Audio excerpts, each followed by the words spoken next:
Hello students, this is Ms. McMillan and this video will show you how to write your first body paragraph. So you want to have your argument draft open from Google Classroom or from your Drive if you've already opened it once. And then make sure that you have your research and the directions available in Drive. So I'm in Docs right now. I'm going to double click my home button, go back to Drive. You can see I'm in my English folder. I need to have my research available. That's one thing I need to have available. Okay, the other thing I need to have available is I'm going to double click my home button, look back in Drive. I need to have the writing prompt available because this is the directions. Okay, so make sure you know where all three of those things are. I'm going to double click my home button again. I'm going to go back to my draft and I have already written my introduction. So you should also have already written your introduction. Of course, you can go back and revise it, but you need to have a working introduction in place. Review your claim. Here's my claim. However, it is clear to me that there is never any place for bullying in youth sports. That's my claim. Oops, I keep saying the word sports, so I'm going to change that and put athletics just to switch it up a little bit. Okay, so that's my claim. Now, for the first body paragraph, you can read what I wrote here that you should have in it. So stop this video if you haven't read what to put in your first body paragraph. Okay, if you're still watching, you've read what I've highlighted here. I'm going to delete it, and I've used tab to indent, and I'm going to give my first reason that there shouldn't be bullying in kids' sports. So I'm going to say, first of all, the coach is supposed to be a role model. If he or she is constantly screaming, insulting kids,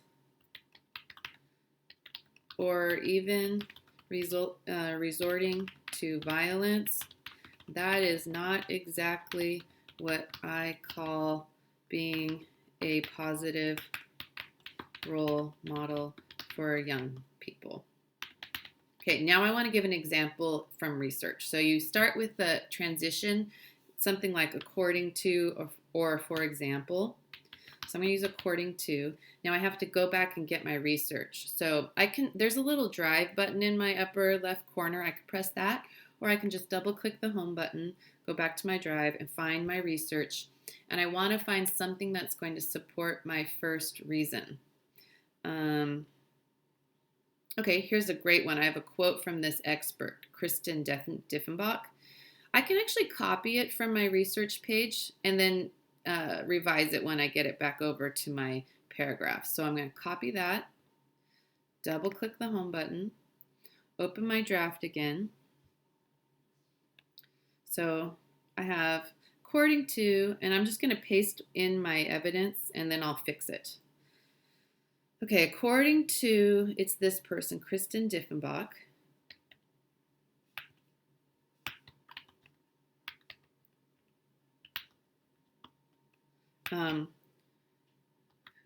A professor of athletic coaching education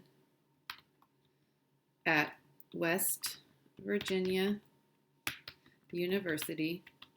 And then I'm going to keep her quoted information. When a coach is yelling like that, they're modeling poor emotional control.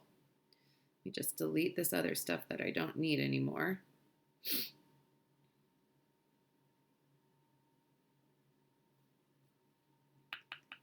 Okay, period goes inside the quote. I see a spelling mistake. Let me fix that. Now I need to say the tag information. So I have the author of this quote, Kristen Diffenbach, and I need the title of the article where I got this from. So according to the Newsella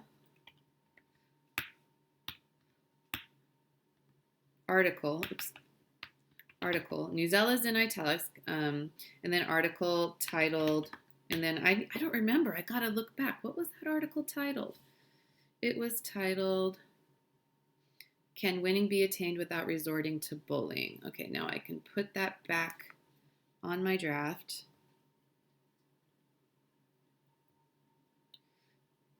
Oops, this is the wrong one.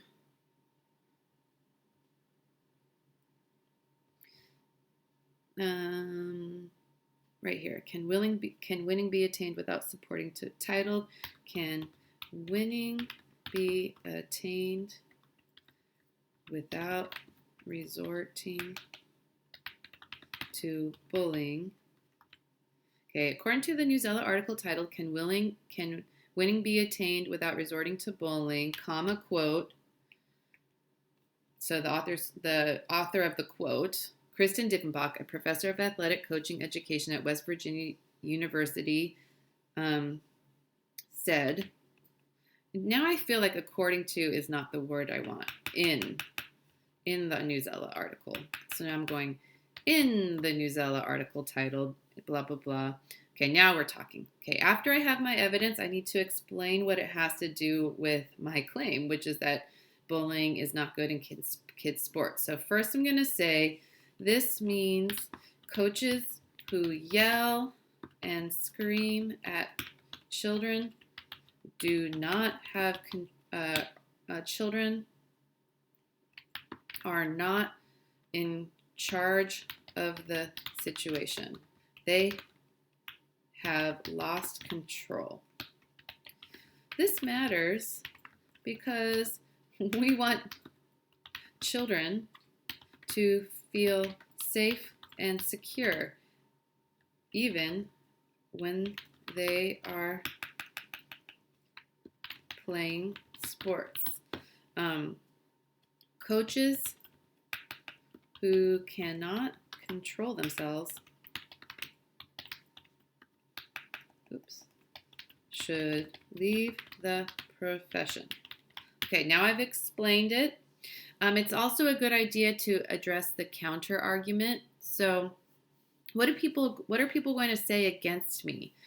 Some people argue that when coaches are hard on players, this makes them better at competing. It hardens them. I disagree. Sports are supposed to be fun, and they are supposed to build character. I want a world where people are kind to each other, not one where they think screaming at others is a good idea. Okay, let me just fix that one little mistake. So now I have my topic sentence, my evidence, I've explained what it has to do with my claim, and I've addressed the counter argument. That's how you write a body paragraph. Thank you for watching.